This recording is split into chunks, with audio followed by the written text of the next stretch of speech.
Idemo kuvat. Danas pečemo svinjska marinirana rebra. A za prilog će biti krumpir. Evo, tu sam ga malo ogulio. Jedan krumpir, drugi krumpir. Rebra idu u protvan. Krumpir ide u protvan. Krumpir treba i začiniti. Ulje, sol, vegeta, crvena paprika.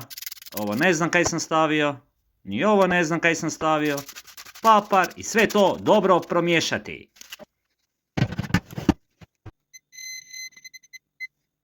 Voila, i gotovo je.